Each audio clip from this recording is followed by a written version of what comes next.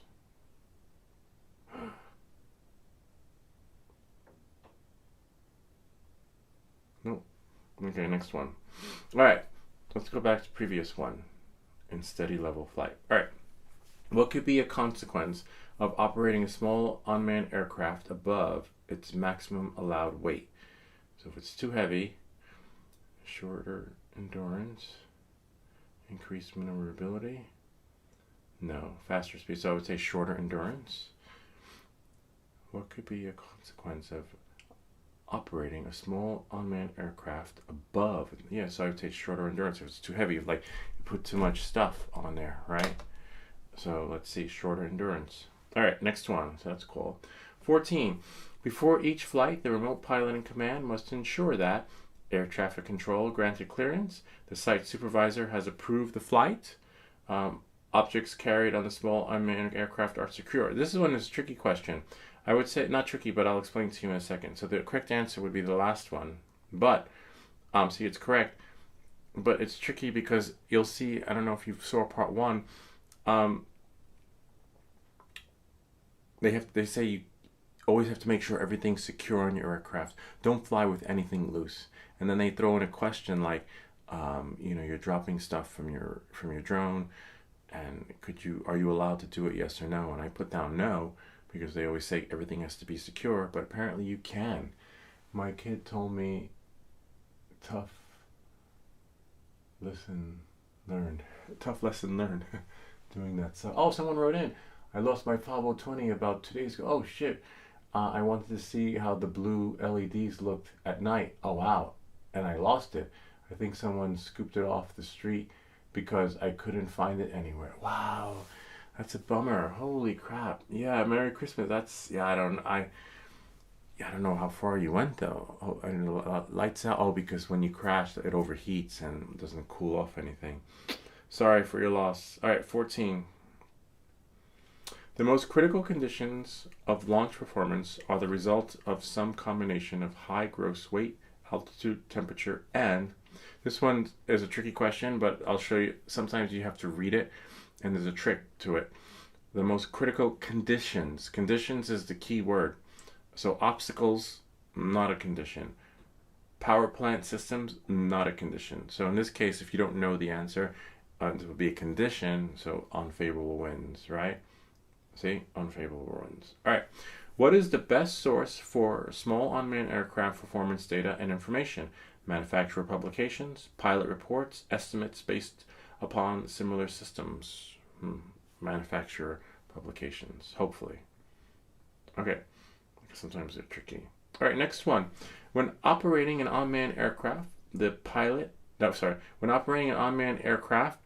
remote pilot in command should consider that the load factor on the wings or rotors may be increased anytime, right? Because you're doing turns, that increases the load. This is your load factor. The aircraft is subject to maneuvers other than straight and level flight.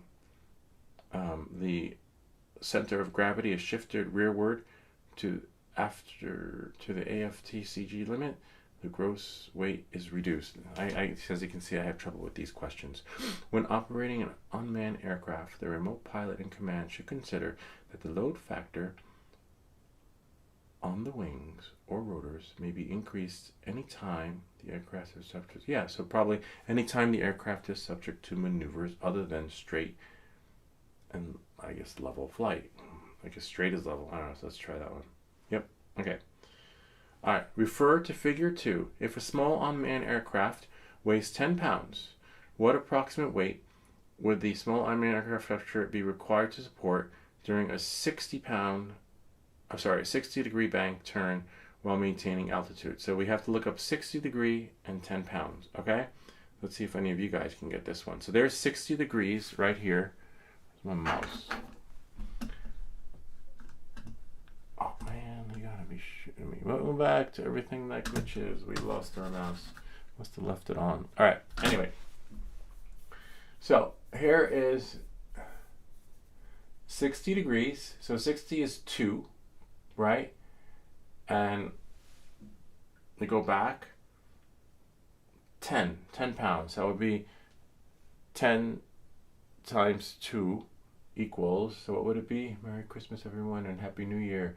Thank you for your video and help. No problem. Yes, thank you. Merry Christmas to you too. And Happy New Year. Well, I'll be back before then, but so sorry about your drone. I know that feeling of losing your drone. I've never had a flyaway, but I've crashed them many times, and it's a bummer. It's no fun. But for in this case, I will answer this one for you. Oh, I can't do it from here. It's 20. Yeah, it's a bummer.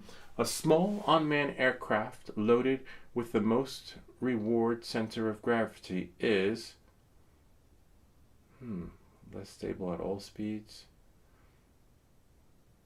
A drone. Let's say a drone loaded with the most rearward center of gravity is less stable at all speeds, right?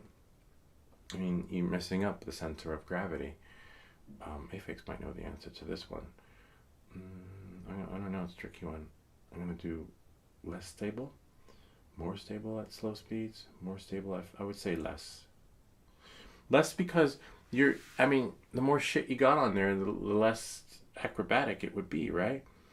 See, they try to trick you by using words like more or less. Kind of like, do you mind if I look in your car? And then how do you answer that question if you get pulled over? No, I don't mind. Or no, yes, or you're like, no. So it's like they throw in these tricky questions. You have to be clear and say, I don't want you fucking looking in my car. All right.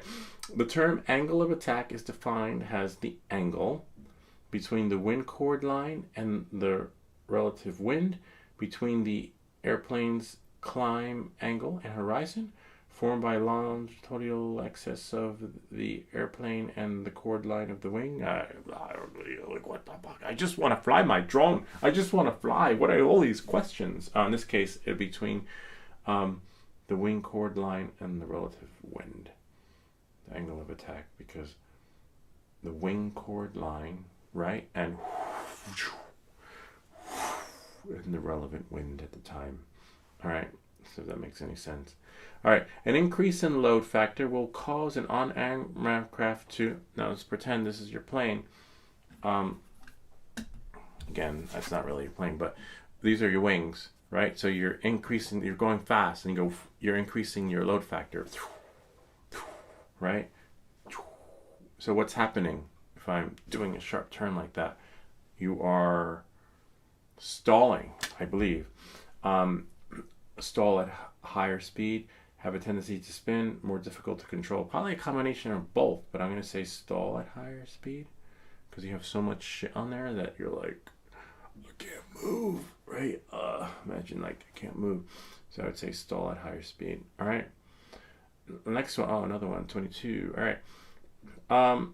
Refer to figure 2. If an unmanned airplane weighs 33 pounds, what approximate weight would the airplane structure be required to support during a 30-degree bank turn while maintaining altitude? So maintaining altitude, right? And we have degrees. So look up 30 degrees. All right, so we need to look up 30 degrees, right?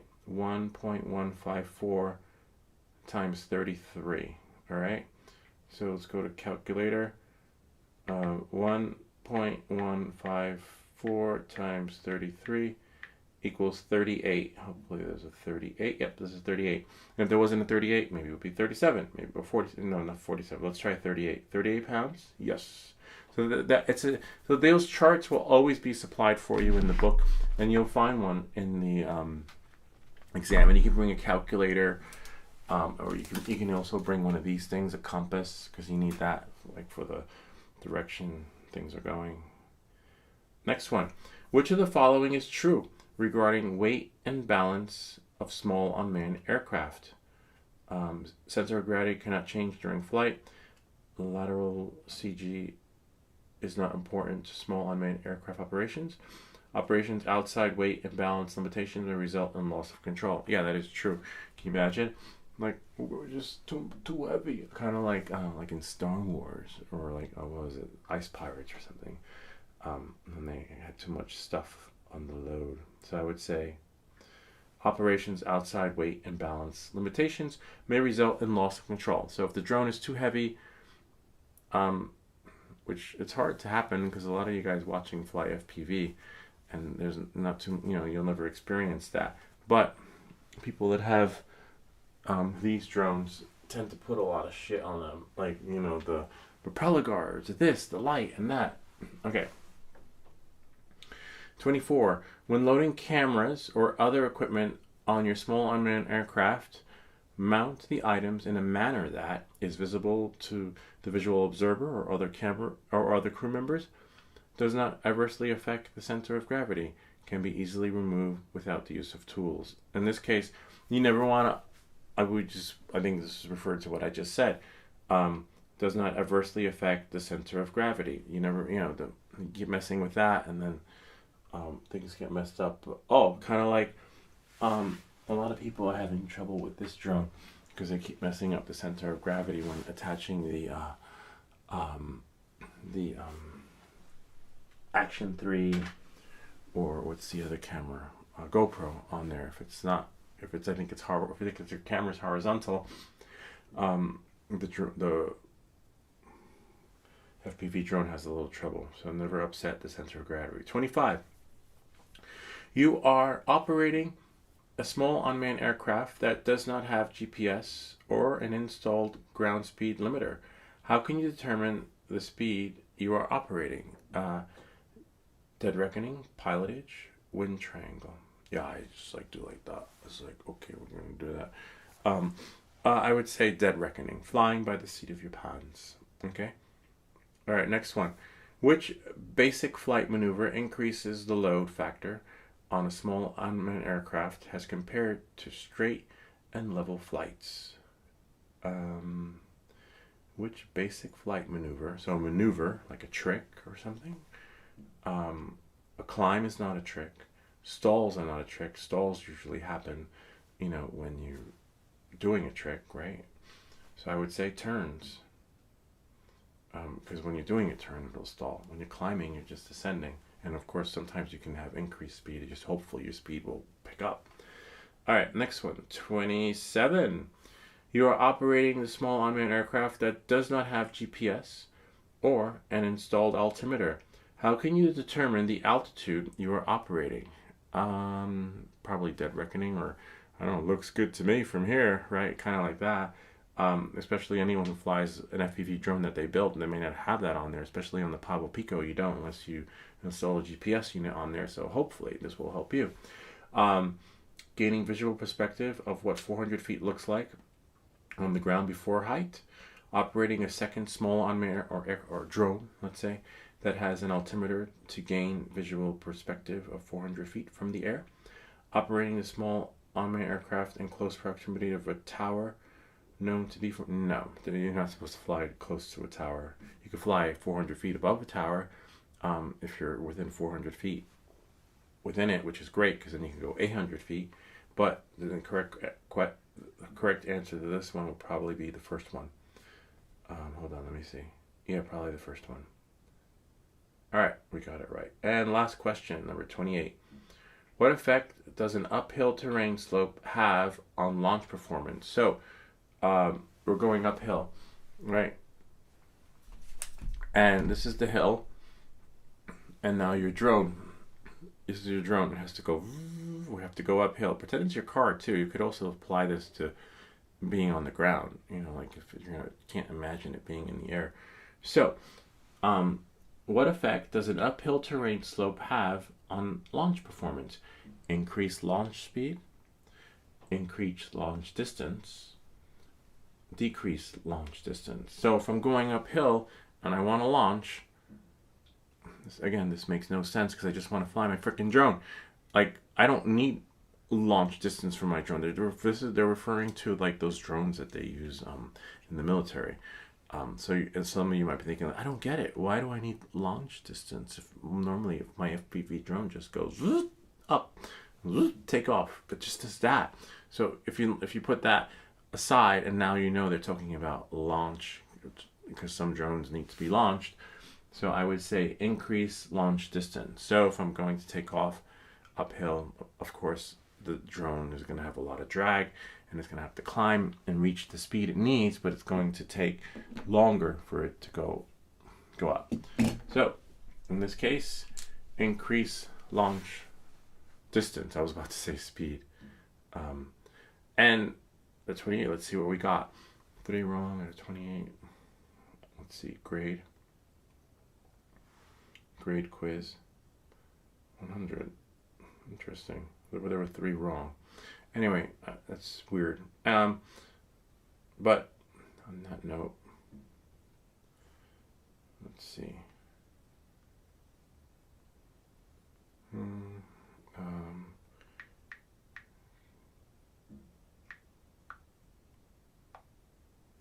Grade calculator.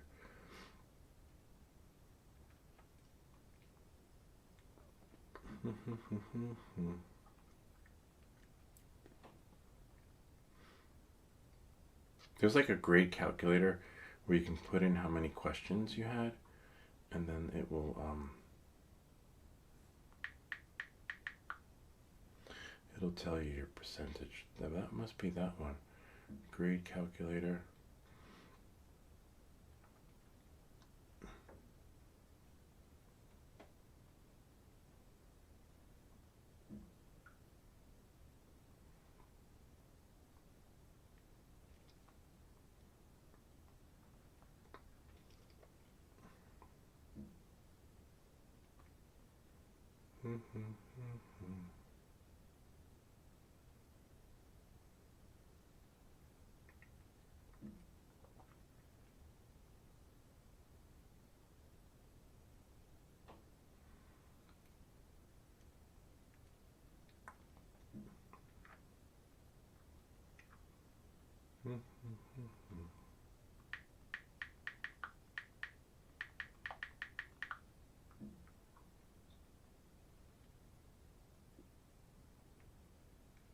There we go. Oh, what just happened? That was weird. Oh, we lost reflector. Okay. Whoops. I'll bring it back. That was so weird. Okay, we'll bring it over. Alright. So, the grade calculator. Number of questions was 28. 3 wrong, right? 89. Fair score. Not bad. Grade level, I got a B. That's pretty good. Now, and then what you do is you go back, right? And you work on whatever questions you may have had trouble with. In this case, welcome back to everything that glitches, because I did not correct my questions. I just moved on to the next one. And it should have marked them as wrong. And then moving forward, it should have let me read it again and then work on it.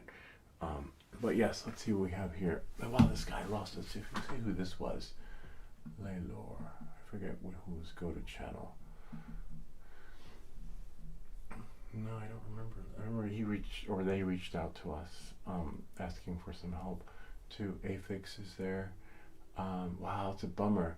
2 days ago, lost his Pavo 20. Yay. Yeah. That sucks. It's nothing like using it. That's why I always, when I fly my FPV drone, I fly it in my yard. I might fly it at night, but I'm not that good. And if I do go, it would be in that field. Like when I plan to, I think I'm going to go fly the other one in the field. But we're going to stop this feed because this is Get Your Part 107 Study Guide Part 2. Part 1 is still under review because there was a little clip in there. How many questions do you need to pass? Also, I said something during your test about Apple Tag. During your test. I can't see because there's a heart right there. I said something. During your test about Apple Tag. Let's see what Afix says. Lost my Pablo 20.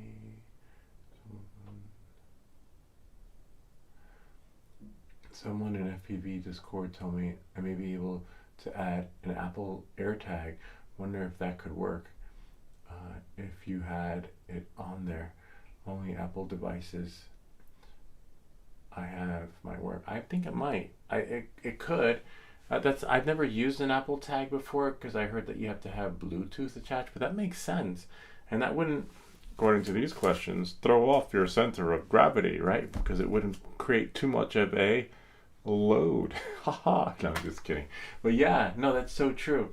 But anyway, let me end this one because this will be short. This one's going to be short, but then I'm going to come back and then it'll be anything goes. All right. So I'll see you guys in 1 second. And Ro hit might come back because he sounds like he has his notifications on, like Apex, which is great. All right. So I'll see you in probably 30 seconds. This is the end of part 2 in the how to get your part 107 and how many questions you need to get right. You need to get, I forget, to be honest with you. You need to get a minimum of like a 70 something, or whatever the score is. I can't remember, but you can get what is it called? You can get a D. I think D is still passing. You can't get an F, but you can get a D. You can get the lowest score possible, and then you pass. And what matters is that you get your part 107. So you can miss it by one question. Let's say you can be one question from failing, but you still pass, and at the end of the day, you're still considered a pilot. Because when you go to, let's say, get work, or people hire you, they don't ask you about what you scored on your exam, which is fine. And as you can see, a lot of the questions on the exam are geared towards aircraft. There's a small percentage applied to like load and things like that you can transpose to your knowledge and other drones, but at the end of the day, a lot of it's based on aircraft and airspace and understanding everything around you. So yeah, you just have to score minimum. I don't know what that would be, but the scoring system applies to real world scoring system. So I believe a D, you can still pass with a D, but you can't get an F. So if that helps you, don't worry about it, because at the end of the day, you are still a pilot, and that's all that matters. And as you know, as you can see, everything else moving forward applies towards drones moving forward, because that's all you're going to do, and you're not going to be flying a military drone. But for some reason, the Part 107 exam requires all these questions related to aircraft and not really drones. But you'll see some questions about remote ID in there. You'll see some questions about airspace. Airspace is important because you have to understand airspace when flying a drone, because let's say you're using the before you fly at, or so, there's some guys who live near airports. I'm glad I don't, but a lot of regulations around airports and knowing the airspace, knowing the times you can fly, and air traffic control, things like that. Flying near towers, you'll see on one of our other sequences, I think in part 3, there'll be a lot more airspace and AGL stuff like that on the maps that should be a little more complex. But you just work it, and you'll be fine. But anyway, that's weird. Hopefully we're still live, right?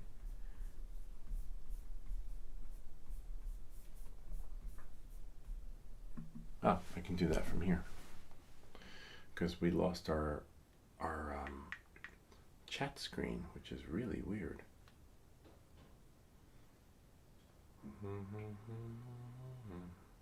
We're still live. Connected to AirPlay. I can do that from here. Oh, because we lost our chat screen, which is really... That was really weird. That's really weird. I'm not sure why that happened. Hopefully that wasn't very long.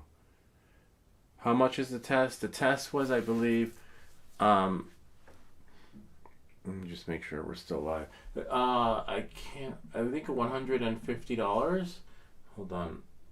But it's refundable, and you get reimbursed if you fail, if you go through the right,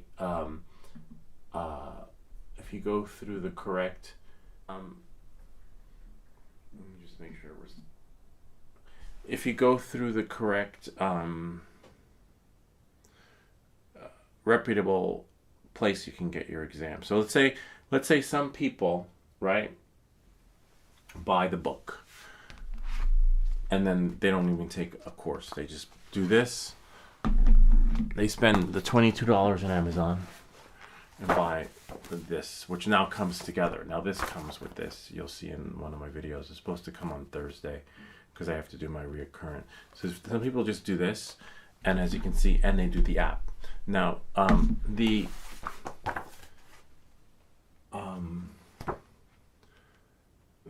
app, the book comes with, I'll show you, it should be in here doesn't matter, I can show you the code because the code's expired and I already used my free test. But the book comes with 5 free practice quizzes that are equivalent to the FAA standards. So you take those 5 quizzes, see how you do, and then that's it. And some people just take the online course, take the course because it's a step-by-step. I just don't know. I took one. I was okay. I know I still passed. I still scored pretty high, but I wasn't crazy about some of the material was outdated. But I don't know. The Pilot Institute, maybe. That guy is pretty modern with his stuff. But I'm not sure if they updated any of, like what their Part 107 course is like. Hopefully they updated it, because I started taking one of their a couple of their courses, which are pretty good. They're supposed to be current, but they sometimes I take some of their free stuff. But I was taking one of their courses for build an FPV drone, and I wasn't impressed by it. I took one of their courses for a photography course, how to do drone photography, and I wasn't impressed by it. So I don't know, maybe because they have so much shit going on their website that they just take this course, take that course, instead of like focusing on one particular item. But I don't know if they refund you or reverse you, but the one I took, they refund you. But you just have to find, and also the instructor, like one of our viewers, you go into a place and take it. Is it written or digital? No, it's digital. It's on the computer, and you go. I went to an airport. It was funny. I went to an airport out in Long Island, and there was something like one-on-one. Forget the name. Yes, I went to an airport, and it was nice because all the pilots were coming in. It was a small private airport out in Long Island, and all the pilots were there. There was like coffee. Like, would you like some coffee? They treated me. I felt like a star. There's like coffee in the lounge and these nice leather seats, snacks, clean bathroom, and it was like, oh wow, this is really nice. And they it's done on the computer, and it's done by the guy who works with the pilots. At least where I went, the proctor, the test taker, the test giver, and they it's done on the computer, and you only get one take. Like you don't know which ones you got. I think it shows you which ones you got wrong, but they don't share with you like the solution. But it's just pass or fail, pass or fail. And then you're like nervous, and then you pray that you get a test similar to the ones that we just took here, because some of the questions were pretty easy, and a lot of guys struggle with the airspace, and that's a tricky one. But you go as you study, and you don't take the. Is it timed? I don't remember. I don't think so. You can ask for more time. So let's say if you're someone who struggles, with learning, or you're a little bit slow, and or you just need more time, they'll give you the time. So let's say if the test is 30 minutes, and you need an hour. Or you don't even ask for how much. You just put down, I need extra time. They'll give it to you, no questions, because at the end of the day, it's a pass or fail exam, and no one is going to know whether or not you ask for that special time. But there's a box when you go to check out to schedule your exam, and that information is only between you and the proctor or test giver when you go to take your exam. So. If you need more time, don't worry about it, and you ask for it, and they don't. There's like a no questions thing, but I didn't need more time. I thought about asking for more time because some of this stuff was just too complex, and I was like, oh, I don't know, the airspace, and I got lucky, and then I finished before everyone because I didn't get a lot of airspace questions. So I was like, yes, this is awesome, this is great. I was like, next, and then I had so much time that I would think you were able to go back. Right, and correct stuff, but then I was like, do I go back? Do I not go back? But yes, you can get anytime, no time. There's no discrimination, and no one knows except for you when you ask for more time. So feel free to do that for you guys that are there. And I believe that's it for this section of the videos. And now let's just go to some Q&A on the next half. Anyway, I hope this video helped you in better understanding how to get your Part 107. Stay tuned for Part 3. Part 3 we will probably be doing. Let's see if I can get Reflector up and running. Give you guys a little synopsis of what's up ahead. Part 3 will be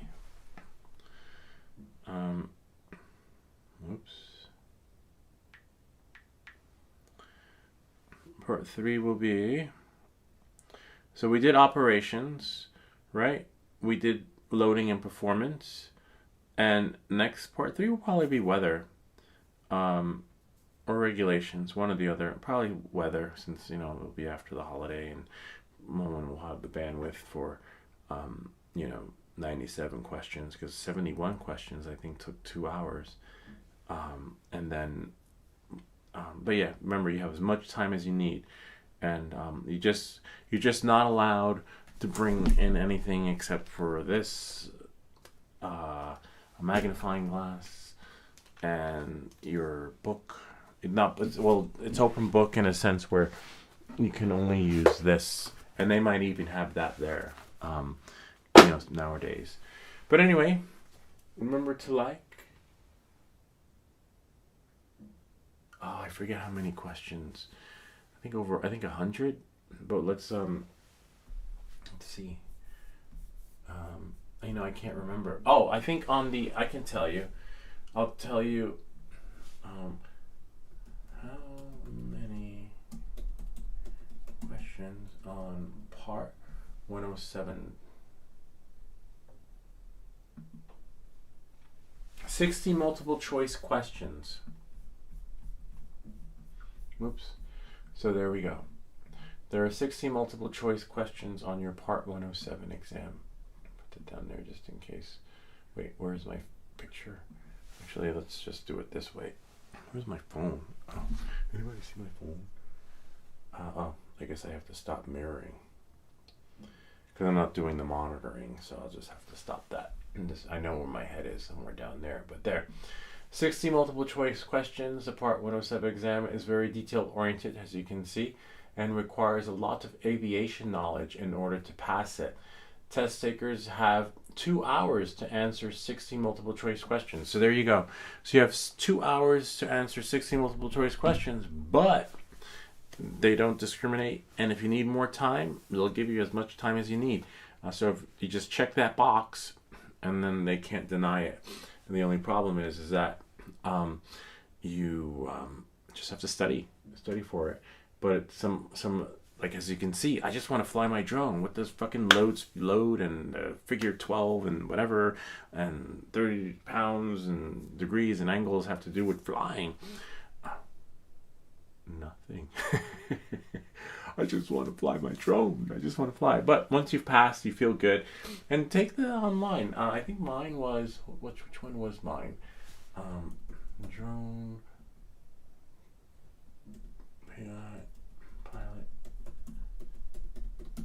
Pilot Institute? No, not Pilot Institute. I think it was Drone Pilot Institute. Or Pilot Institute is where I like his news. Hold on.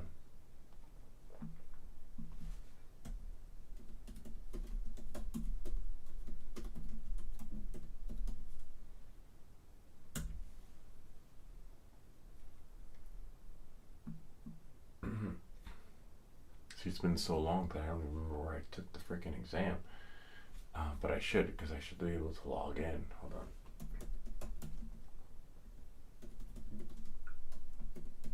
I remember the guy's name though, and I'll give you a glimpse of it. I think it might have been. Oh wow, he's a pre-planned pilot.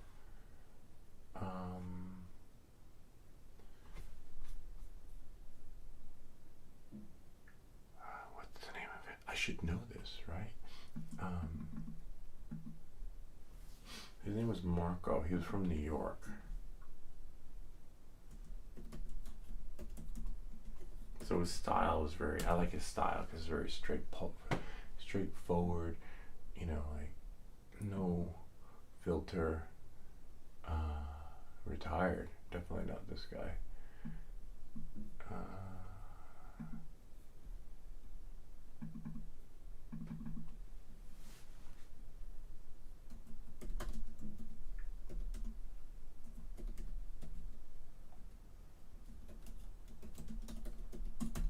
Let's see who has the best SEO.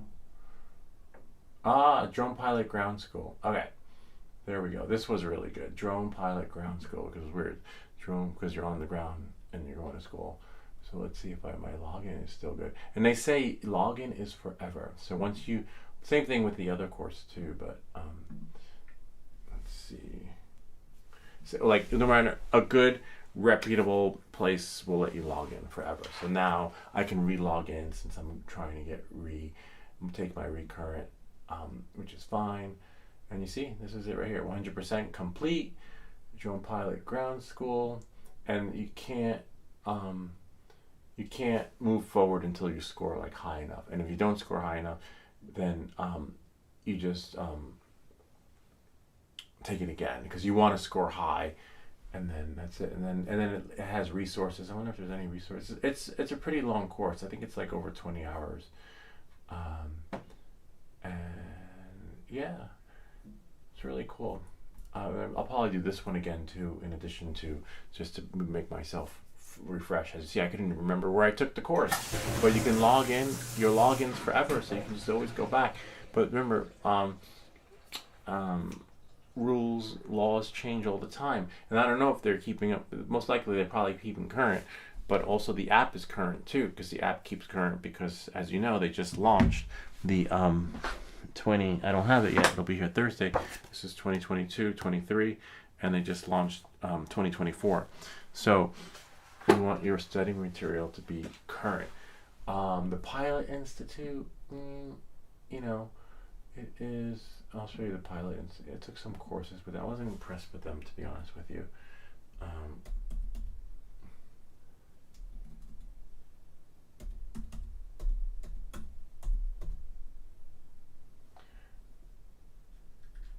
Only because I had already taken courses with them. But I did like their courses you could take in addition to your Part 107. They do offer free stickers for your drone, which is great, which I actually have here. I'll probably do it in the next video. I don't want to enroll, but yeah, you can get free registration stickers, and you can make up a serial number if you need to for your drone. Let's see on this one. This one's pretty good because they do have a lot of free stuff. So sometimes you can just take some free courses with them, and which I've done. So these are my. See what happens was, their drone photography courses, based on a real estate course. So it's in addition to. So you can make money flying your drone, but it's in addition to. So you sort of like already have to be a photographer, and in addition to offer drone services. So they covered a lot of real estate shoots, and I wasn't crazy about that. How to apply for safety COA, which I already done. There was a video on that I have. That's why I didn't complete the whole thing, because I was like, I already know how to do that. And they just went so entailed with the in depth. And as you know, I was working with the FAA directly recently. I'll share with you that information in the next video. Recreational flying made easy. This was the one I started, the cinematic FPV drone from scratch, and I started taking it, and I was like, what the fuck, this is like, no one's doing that anymore. And then I asked some questions about the technology, and I was like, I just can't. It was just so much crap. Look at that drone, like compared to the Pavo Pico. I don't want that to be my first drone built. So then I started researching online, and I saw the Pavo. I was like, oh yeah, this is great. Less parts, same concept, and you're up in the air in no time. And the build was like freaking, and I got 8% done. The course was like, it was pretty long, and the parts needed, we did a lot of parts. And I don't recommend that as a beginner. I mean, unless, it just didn't, and a lot of their other courses are expensive. But wait, or this is not me, I didn't do any of those. Hold on. All right, Part 107. I did the Part 107 night training, which is great. And they also partner with the FAA, and they have some courses on there, which I took. Free course, Mini 3 Pro. And I was like, I already got it. And I was already making videos on them. And those are the only ones I signed up with. But I figured the only way, right, to really know how to do a COA, right, I'll share with you there. Since we're still talking about Part 107, it's just work directly with the FAA, jump into it. And you have to pray, right, that you actually get someone from the FAA who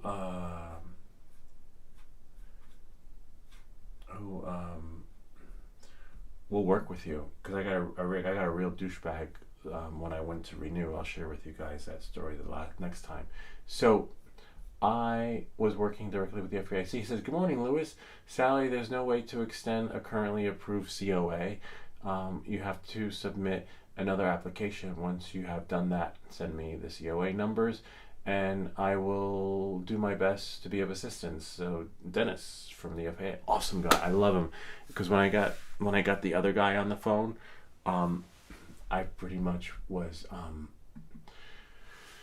he was like, it feels like a home inspector. He was like, yes, no, I can't do that. And I had an option to renew my COA, or whatever you want to call it, my Lance And I was like, oh, this is great, because there was a little tab on the right hand side.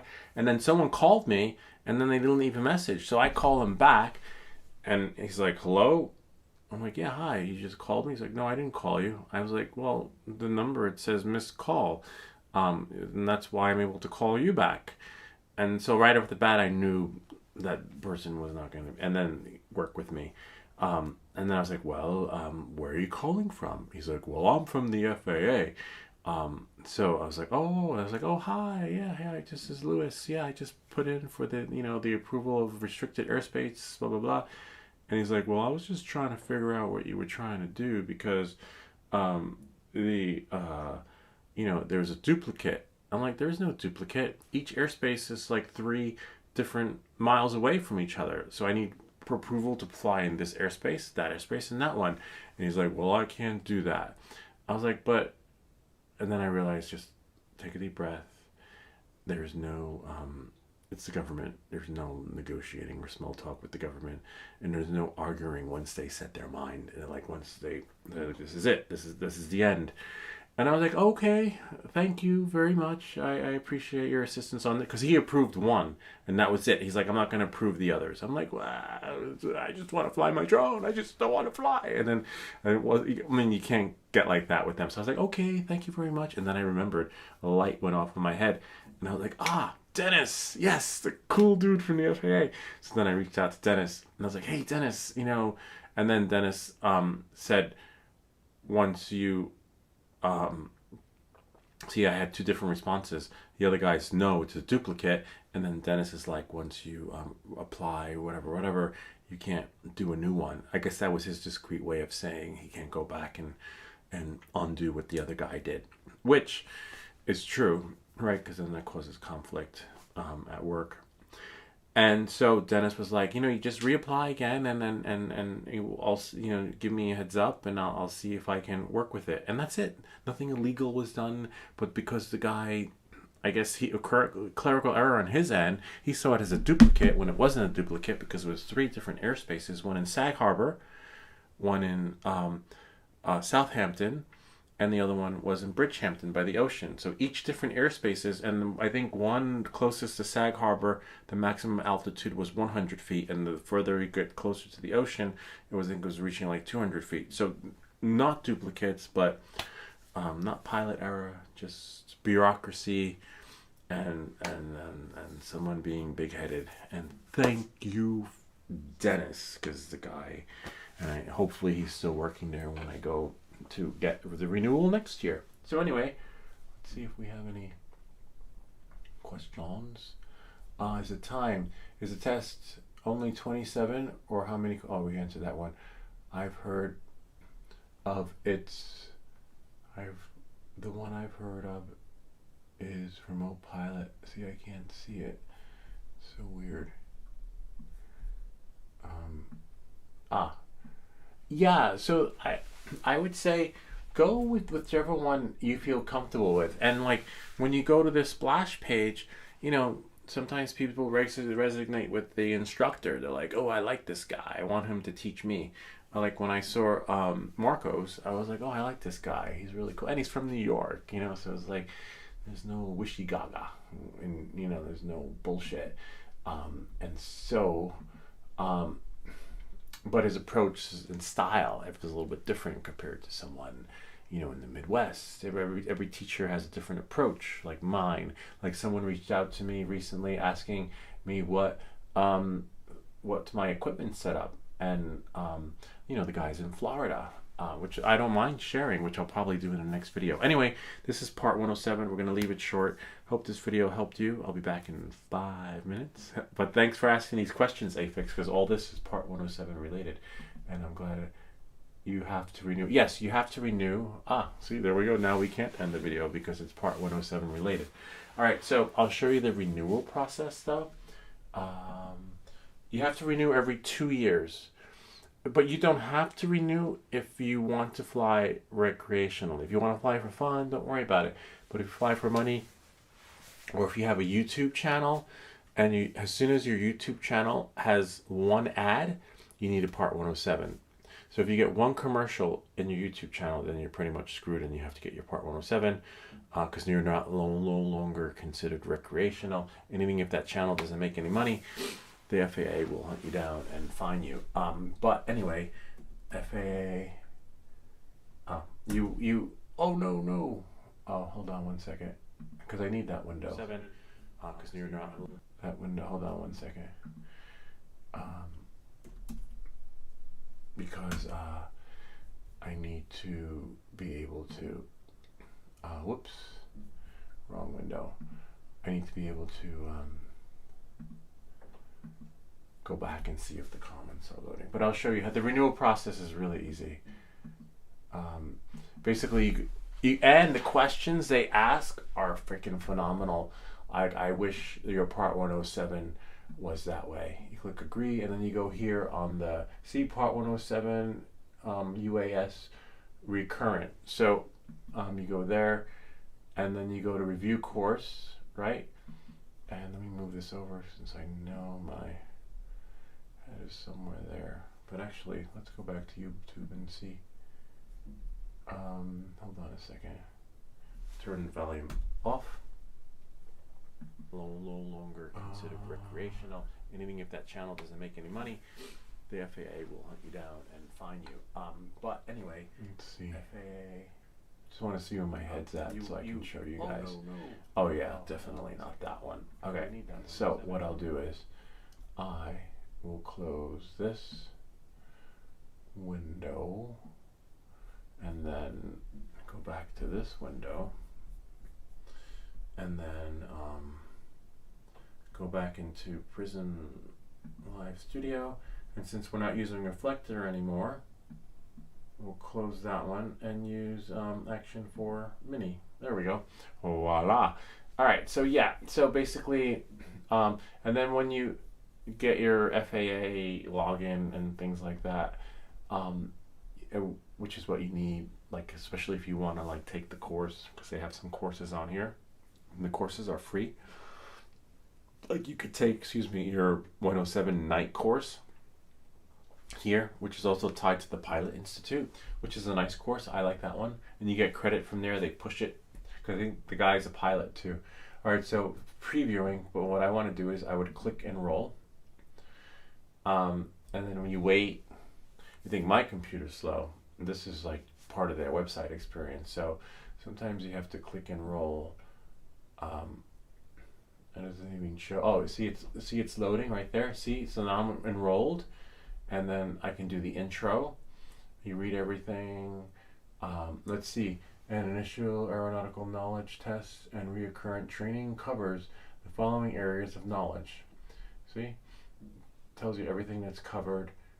Training credit. So now what you do is I'm just going to go to the intro. But this one I'm not going to do until maybe January or February, because I want to do this, the online prep from Prepware, which is also approved by the FAA. Then I want to take Marco's course again, so I'm familiar with it, and then go back here. But the beauty is that this test is so easy online. I wish the recurrent exam to get recertified was where they had asked those questions on the original exam, but they make the exam hard but the recurrent easy. And with the recurrent, it's free.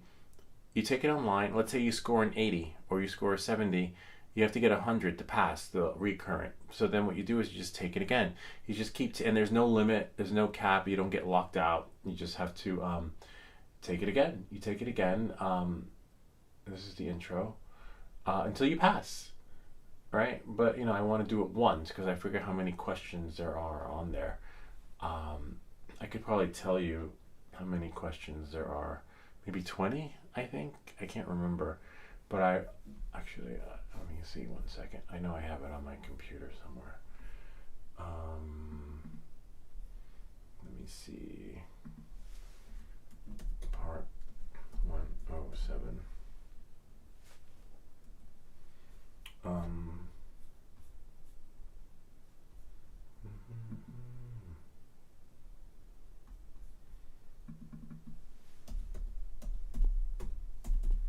License.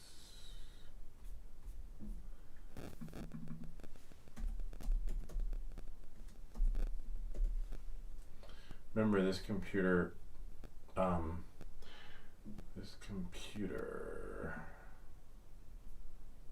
there we go. Part 1 was drone licenses, FAA flight license, part 1 of test scores, practice tests, no, there we go.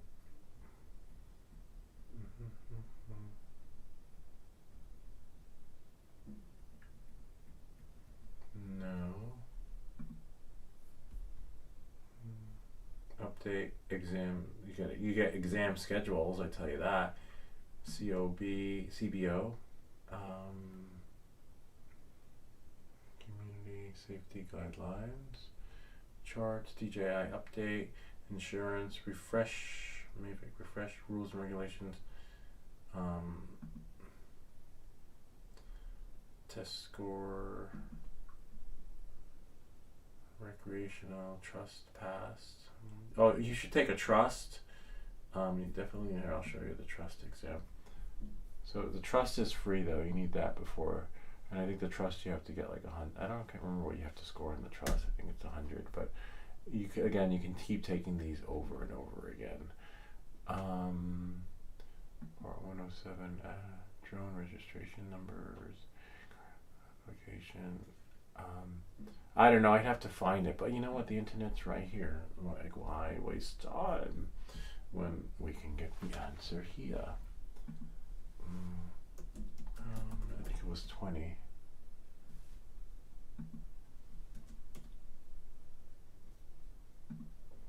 At least, but that was 2 years ago, and because I had taken 45. Because what happened was, after I got my part 107, I was like, let me see how hard the recurrent is, and some people are like, oh, just wait till 2 years are up.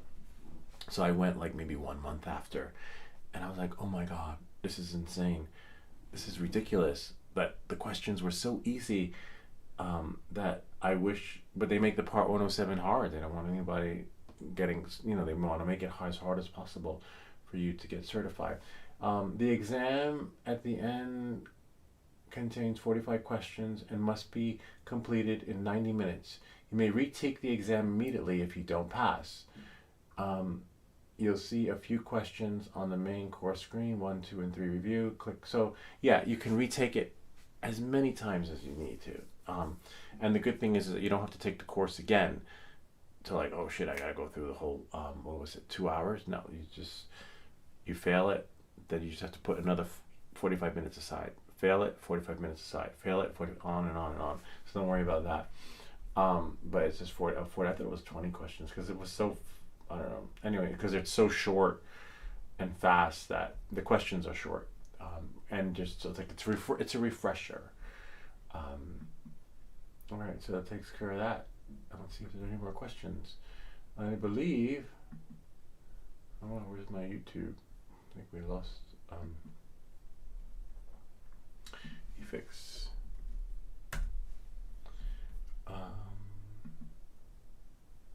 So I believe that's it. Anyway, remember, this was a live session on how to get your part 107, and as you can see, questions were answered live. That's why the video took so long, which was great.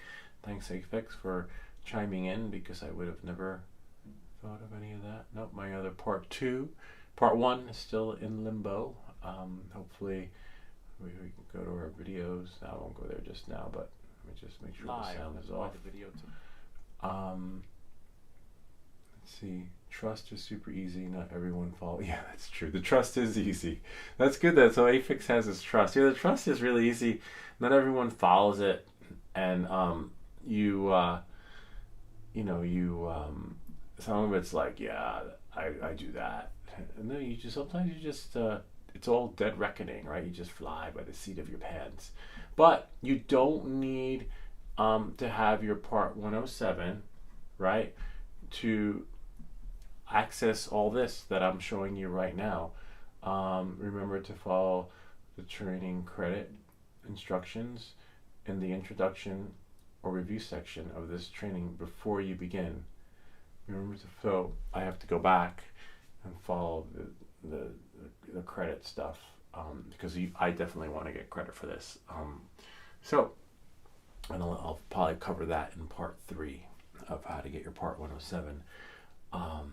But yeah, this is free. There's no cost to you to go through the FAA, and maybe take the and you don't have to have your Part 107 to take the reoccurring. You can say, oh, what is it like? Because it's a little intimidating at first, but no, you don't have to. The only things that I can't show you because it's the government, and so I might get blacklisted for copyrighted stuff, because I don't know if they want you showing their stuff. It's like the library. One time I went to the library and I said, hi, can I just get a copy of this page from my kid's homework?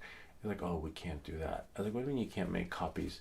I just need a copy of this. Oh yeah, due to copyright laws, we're not allowed to make copies. I'm like, I just need a copy. And so like, that's how government entities operate. So I can't show you this one, but I could show you Marco's, next time in the next session, maybe 1 or 2 videos, because they offer a free intro in the beginning. I mean, you might like that. And the videos are in small snippets. Anyway, save that for next time. I'm going to go live in a little bit and share some other videos and Q&A, questions and answers, and wish everyone a happy holiday. Anyway, I hope this video helped you and better understanding how to get your Part 107 or even get your reoccurring certification like I am. And if this video helped you, remember to like and subscribe. If you have any questions or comments, feel free to leave them down below, and ideas for other videos. And I'll see you all next time. That's it. That's the end of this. I'm going to go live in 30 seconds. Unless my computer breaks down. We are done. And now it'll be anything goes in the next session.